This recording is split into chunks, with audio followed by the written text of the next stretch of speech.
नमस्कार, आप सभी का बहुत स्वागत है साधना न्यूज में और मैं हूं आपके साथ मनीष कुमार। एमपी विधानसभा के पूर्व अध्यक्ष और वरिष्ठ कांग्रेसी नेता राजेंद्र प्रसाद शुक्ल को मुख्यमंत्री डॉक्टर मोहन यादव और विधानसभा अध्यक्ष नरेंद्र सिंह तोमर ने श्रद्धांजलि अर्पित की। इसके बाद मुख्यमंत्री डॉक्टर मोहन यादव की अध्यक्षता में कैबिनेट की बैठक हुई, जिसमें बैठक में राज्य के पेंशन नियमों में एक ऐतिहासिक संशोधन को मंजूरी मिली है। इस निर्णय के तहत अब तलाकशुदा बेटियां भी अपने माता पिता के परिवार की पेंशन की पात्र होंगी। सरकार के इस कदम को महिला सशक्तिकरण और सामाजिक सुरक्षा की दिशा में एक बड़ा बदलाव और अहम बदलाव माना जा रहा है। देखिए हमारी खास रिपोर्ट।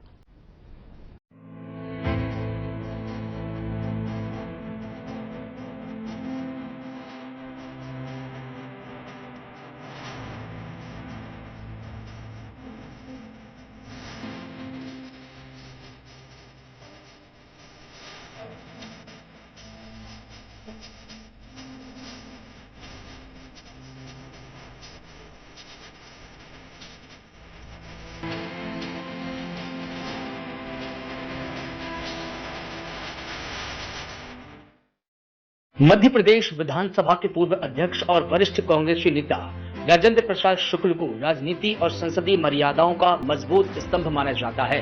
मध्य प्रदेश विधानसभा अध्यक्ष नरेंद्र सिंह तोमर और मुख्यमंत्री डॉक्टर मोहन यादव के साथ ही विधायक और विधानसभा के कर्मचारियों ने स्वर्गीय राजेंद्र प्रसाद शुक्ल को पुष्पांजलि अर्पित की। 10 फरवरी 1930 को जन्मे राजेंद्र प्रसाद शुक्ल ने 1967 में पहली बार विधायक बनकर राजनीति में कदम रखा। वे 1985 से साल 1990 तक मध्य प्रदेश विधानसभा के अध्यक्ष रहे और इस दौरान निष्पक्षता और गरिमा के साथ उन्होंने एक नई पहचान बनाई।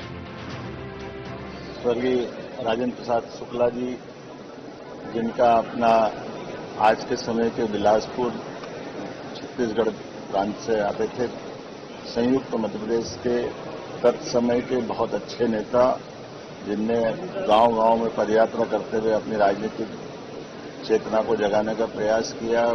प्रारंभ में सहकारी बैंक के अध्यक्ष, राज्य के मंत्री, विधानसभा अध्यक्ष, ऐसे कई उत्तरदायित्व का निर्वहन किया। आज मध्य प्रदेश विधानसभा के इस सभागार में हमने उनकी जयंती मनाने का काम किया। मैं माननीय विधानसभा अध्यक्ष श्रीमान नरेंद्र सिंह तोमर जी को धन्यवाद दूंगा, जिन्होंने इस परंपरा को कायम रखा। जो शख्सियत हमारे राज्य के अंदर विधानसभा अध्यक्ष या मुख्यमंत्री या गवर्नर, इस तरह से जो प्रमुख भूमिका जिनने निभाई है, उन सबको स्मरण करना ये अच्छी बात है। मैं अपनी ओर से उनके परिवार के और उनके सभी इष्टजनों को भी स्मरण करना चाहूंगा, जिनके घर में ये शख्सियत पैदा हुई, जिनने उनके परिवार सहित प्रदेश की, देश की एक अलग पहचान दी। मैं बाबा महाकाल से कामना करता हूं कि वो निश्चित रूप से उनके चरणों में ही होंगे, लेकिन उनके बताए कामों पर हमारी सरकार उस समय के लिए गए निर्णयों के बलबूते पर विधानसभा के अंदर और हमारी खास करके ये संसदीय कार्यप्रणाली की मजबूती आएगी, इस भावना के साथ। राज्य विधानसभा के बाद वर्ष 2000 में वे नवगठित छत्तीसगढ़ विधानसभा के पहले अध्यक्ष भी बने। इसके अलावा उन्होंने जल संसाधन, विधि और संसदीय कार्य जैसे महत्वपूर्ण विभागों के मंत्री के रूप में भी जिम्मेदारी निभाई। साहित्य और समाज सेवा के क्षेत्र में भी वो लगातार सक्रिय रहे। राजेंद्र प्रसाद शुक्ल का निधन 20 अगस्त 2006 को हुआ। उनका राजनीतिक और संसदीय योगदान आज भी याद किया जाता है।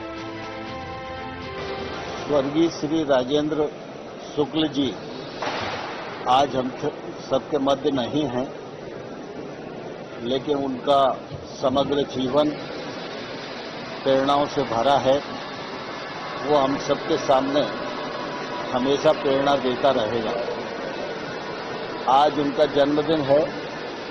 जन्मदिन के अवसर पर हम सभी उनको स्मरण करने के लिए एकत्रित हुए हैं और अपने को कृतज्ञ महसूस कर रहे हैं। श्री राजेंद्र शुक्ल जी मध्य प्रदेश विधानसभा के अध्यक्ष रहे। राज्य सरकार में वे मंत्री भी रहकर अपने दायित्व का निर्वहन किया। सहकारिता के क्षेत्र में, समाज के क्षेत्र में, कला और संस्कृति के क्षेत्र में उन्होंने विभिन्न पदों पर रहकर अपनी सार्थक भूमिकाओं का निश्चित रूप से निर्वाह किया। जब मध्य प्रदेश पृथक हुआ और 2 राज्यों में बटा मध्य प्रदेश और छत्तीसगढ़, तो वो छत्तीसगढ़ विधानसभा के भी अध्यक्ष रहे और वहां भी उन्होंने विधानसभा का और राज्य का मार्गदर्शन किया। राजेंद्र शुक्ल जी विधानसभा के अध्यक्ष तो थे ही, लेकिन समूचे मध्य प्रदेश के एक मूर्धन्य और यशस्वी नेता थे। उस कालखंड में उनका नाम निश्चित रूप से बहुत ही सम्मान के साथ लिया जाता था। विधानसभा के अध्यक्ष के रूप में भी समय समय पर जो उन्होंने व्यवस्थाएं दी हैं, वो आज भी विधानसभा के संचालन में प्रासंगिक है और उनका उपयोग होता है। आज उनके जन्मदिन के अवसर पर हम सभी उन्हें स्मरण कर रहे हैं और प्रभु से प्रार्थना करते हैं कि वे जहां भी हों वहां से मध्य प्रदेश की विधानसभा को, समूचे जनमानस को वे आशीर्वाद देते रहें और हम सभी उन्होंने जो यशस्वी मार्ग बताया है उसका अवलंबन करते हुए अपने दायित्व का निर्वहन कर सके। ऐसी भगवान हम सबको शक्ति प्रदान करें। एमपी के मुख्यमंत्री डॉक्टर मोहन यादव की अध्यक्षता में हुई कैबिनेट की बैठक में राज्य के पेंशन नियमों में एक ऐतिहासिक संशोधन को मंजूरी मिली है। यह एक प्रशासनिक फैसला नहीं, अपितु संवेदनाओं से भरा फैसला है। एक ऐसे समय में जब पिता का साया बेटियों की सर से उठ जाता है और घर की मां की ममता भी नहीं हो, ऐसे में नियम कानूनों की अड़चन बेटियों को पेंशन लेने से भी रोक देती है। लेकिन अब पिता का साया उठने पर मुख्यमंत्री डॉक्टर मोहन यादव की सरकार ने मानवीय पहल करते हुए ऐसी बेटियों को पेंशन का हकदार बना दिया। आज कैबिनेट की बैठक में लिए गए फैसले के अनुसार परिवार पेंशन में अविवाहित, विधवा, तलाकशुदा पुत्री भी हकदार होगी। कैबिनेट के फैसलों की जानकारी कैबिनेट मंत्री चैतन्य कश्यप ने दी। मुख्यमंत्री जी के द्वारा कुछ विषय निर्णयों के अलावा भी बताए गए जो राज्य के लिए महत्वपूर्ण विषय थे। उसमें सबसे बड़ा विषय था 2 रोज पहले वो बालाघाट होकर के आ गए। बालाघाट को नक्सल मुक्त कर दिया गया है। यह सबसे बड़ा कार्य, एक चुनौतीपूर्ण कार्य भी था। दिसंबर तक की उसमें डेडलाइन देकर के एक समय सीमा निश्चित करके नक्सल मुक्त किया गया और उसके बाद मुख्यमंत्री स्वयं बालाघाट में जाकर के आए और बालाघाट में उन पुलिस के हमारे कर्मचारियों को पुरस्कृत भी किया और आउट ऑफ टर्न प्रमोशन भी दिया, जिन लोगों ने या जिनके कारण से इस अभियान के अंदर सहयोग मिला। मुख्यमंत्री जी ने एक निर्णय और लिया है कि अगली कृषि कैबिनेट, एग्रीकल्चर यह कृषि का वर्ष है और अब तेज गति से बालाघाट क्षेत्र, पूरा जो नक्सल प्रभावित इलाके भी थे उनमें भी सारी कृषि की गतिविधियों में तेजी आए। उसके लिए कृषि कैबिनेट अगली बालाघाट में की जाएगी।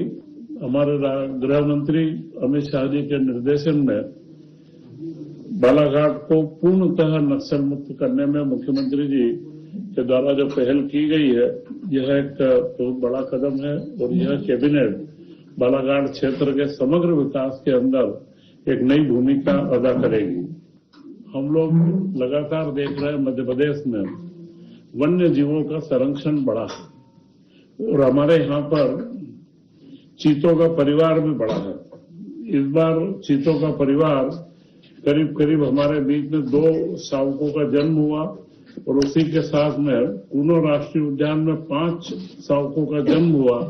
चीतों की संख्या बढ़ना, उसी के साथ में वन्य जीव के साथ में पर्यटन की वृद्धि हो, क्योंकि मध्य प्रदेश में सबसे अधिक वन क्षेत्र है और वन क्षेत्रों में पर्यटन की बहुत संभावना है और जिससे रोजगार की भी संभावना है।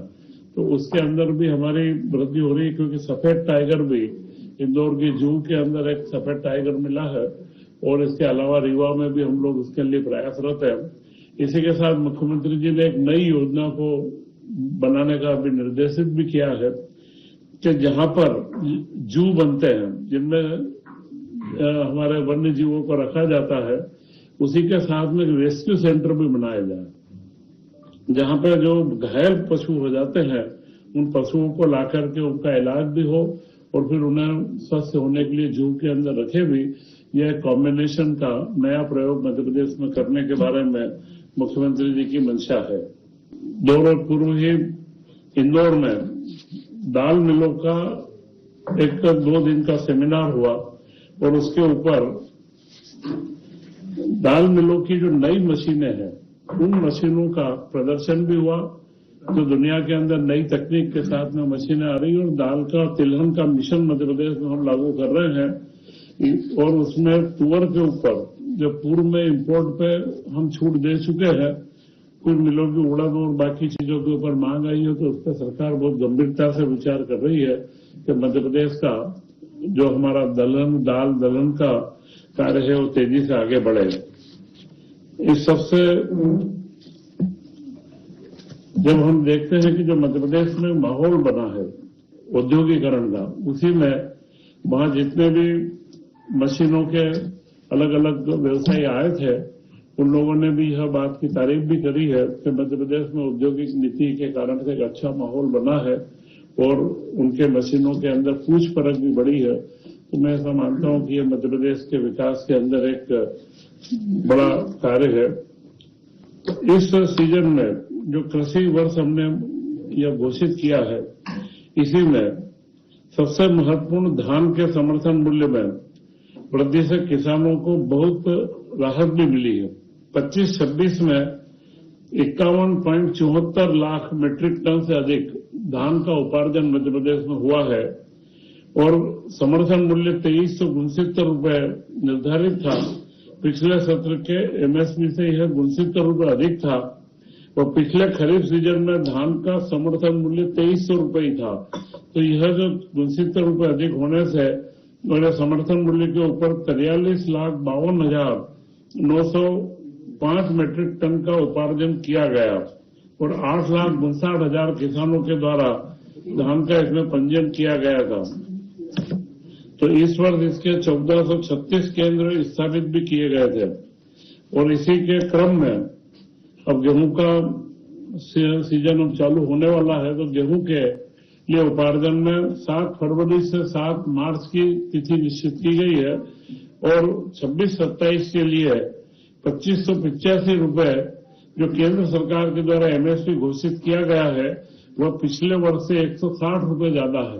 वह एमएसपी के ऊपर उपार्जन का भी निश्चित है। पंजीयन की निःशुल्क व्यवस्था है और किसान द्वारा समर्थन मूल्य पर विक्रय का भुगतान प्राथमिकता के आधार पर आधार लिंक बैंक खातों से किया जाएगा। पिछले में भावांतर योजना हो या जितनी भी योजनाएं रही, पुराने अतिवृष्टि के भी जो मामले थे उन सब में राज्य सरकार ने 15 दिन से 1 महीने के समय सीमा में सारा भुगतान किया है। तो इस बार गेहूं में भी हमारी ये व्यवस्था रहेगी कि हम जल्द से जल्द किसानों का भुगतान उनके खातों में प्राप्त हो जाए। स्वास्थ्य का क्षेत्र जिसमें मध्य प्रदेश ने बड़ी छलांग लगाई है, इस वर्ष जो आंकड़े आए हैं नेशनल हेल्थ केयर सर्वे के, उनमें जो मध्य प्रदेश में मातृ मृत्यु दर एमएमआर 173 से घटकर 142 हुई है। यह एक बहुत बड़ा आंकड़ा है। 173 से 10,000 के ऊपर 173 मृत्यु होती है, वह 142 हुई है। और आईएमआर शिशु मृत्यु दर वह 41 से घटकर 37 हुई है। यह जो 2 सूचकांक है, यह विकास के सूचकांक के सबसे महत्वपूर्ण पहलू रहते हैं। इनके माध्यम से ही प्रदेश की या देश की जो क्रेडिट रेटिंग या जो रेटिंग की जाती है इन्हीं के माध्यम से की जाती है।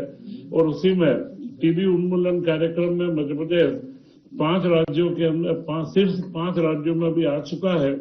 और सिकल सेल में, जिसके ऊपर लगातार हमारे राज्यपाल महोदय भी इस पर चिंतित रहते हैं, और सिकल सेल के अंदर व्यापक स्क्रीनिंग और उपचार की सुविधाएं भी विकसित करी है। और आयुष्मान भारत योजना में 4.43 करोड़ कार्ड तैयार करके मध्य प्रदेश इस देश में प्रथम स्थिति के अंदर है। और पीएम श्री एम्बुलेंस एयर सेवा का अब उपयोग बढ़ने लगा है। धीरे धीरे कई जिलों के अंदर से इस तरीके के जो दुर्घटना के या जो तत्कालिक गंभीर बीमारी वाले हमारे जो निम्न श्रेणी के या आयुष्मान कार्ड के जो हमारे धारक हैं उनको हम लोग योजनाएं दे रहे हैं। और जो राहवीर योजना, उसका भी अच्छा प्रतिसाद मिल रहा है, जिसमें 25,000 रुपए की प्रोत्साहन राशि दी जाती है। कैबिनेट के निर्णय हुए हैं उनमें सबसे महत्वपूर्ण निर्णय है पेंशन योजना का। राज्य के कर्मचारियों के 2005 से जो नई पेंशन योजना लागू हुई थी, उस योजना के बाद में विभिन्न सर्कुलर व अलग अलग परिपत्रों के माध्यम से अभी पेंशन का निर्धारण होता था, तो हमारे कर्मचारियों को कई चीजों में स्पष्टता नहीं रहती थी। अभी इस बार पूरा का पूरा एक नियम 2026 बना दिया गया है, जिसमें न्यू पेंशन स्कीम पूरी लागू की गई है। और इसमें महत्वपूर्ण बिंदु है पारिवारिक पेंशन।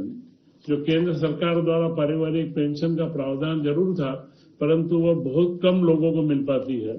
हमने मध्य प्रदेश सरकार ने इसमें विशेष रूप से जो प्रावधान किया है, वह प्रावधान है तलाकशुदा पुत्री।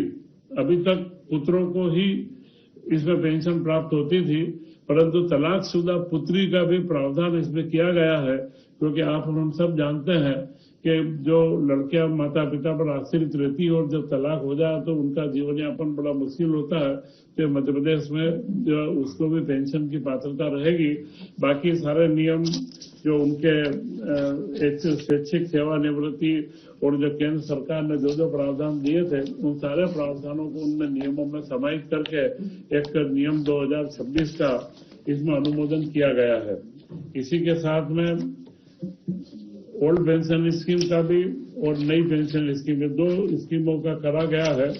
आदिवासी क्षेत्रों में जो प्रधानमंत्री जी का महत्वपूर्ण कार्यक्रम है धरती आबा जनजाति ग्राम उत्कर्ष अभियान, धरती आबा कार्यक्रम के तहत जो हमारे सामने अविद्युतीकृत घरों की संख्या टोटल 63,000 चिन्हित की गई थी, और वहां पर जो शासकीय संस्थान थे वो 650 थे। कुल 63,000 ऐसे संस्थान चिन्हित किए गए घर के साथ में, और उनमें उनकी जो टोटल 366 करोड़ रुपए की लागत है वह स्वीकृत की गई है। और जो ऑफ ग्रिड है उसमें ऊर्जा विकास निगम परंपरा इनमें सोलर प्लस बैटरी का लगा करके ऑफ ग्रिड, जहां पर साधन में 2 लाख से ऊपर का खर्च आता है, उसमें ऑफ ग्रिड का करके और 97 करोड़ में 8,521 घरों के अंदर बिजली की व्यवस्था की जाएगी। इससे हम 100% लक्ष्य की ओर आगे बढ़ने में कामयाब होंगे।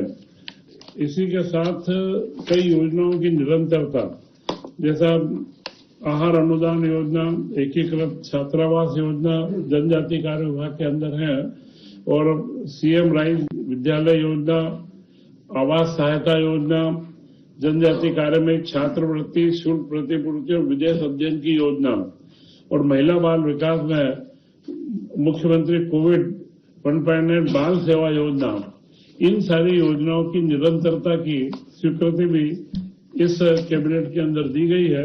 तो यह कैबिनेट के जो महत्वपूर्ण पहलू थे मैंने आपके बीच में रखे हैं। अगली विधानसभा का सत्र है, उसमें 18 तारीख को बजट पेश किया जाएगा, और मुझे लगता है यह बजट अपने आप में एक बड़ा संतुलित और विकास उन्मुखी बजट होगा, तथा मुख्यमंत्री मोहन यादव जी के नेतृत्व में मध्य प्रदेश ने जिस तरीके से हर क्षेत्र में जीडीपी के अंदर भी विकास हुआ है, औद्योगिकरण के अंदर विकास हुआ है, और करीब करीब 8 लाख करोड़ से ज्यादा के प्रस्ताव हम जमीन पर उतार चुके हैं।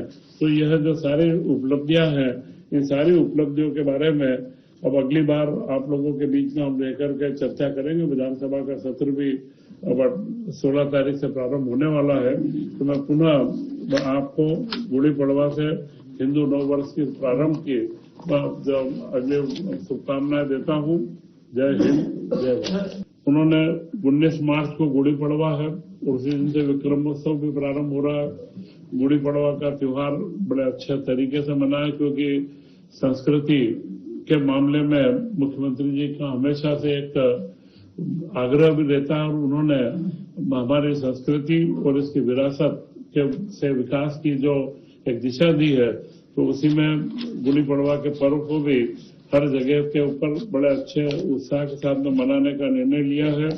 तथा उच्च न्यायालय में कंप्यूटर ऑपरेटर और इनके अंदर जो कई हमारे संवर्ग थे, उनमें 5 साल की वृद्धि की गई है। पहले 40 साल था, 45 साल किया गया है। क्योंकि जो ट्रेंड कंप्यूटर ऑपरेटर व आईटी के बच्चे हैं उनको 5 साल की जो सेवा वृद्धि करने से उनके अनुभव को देखते हुए हाईकोर्ट में इसका लाभ मिलेगा।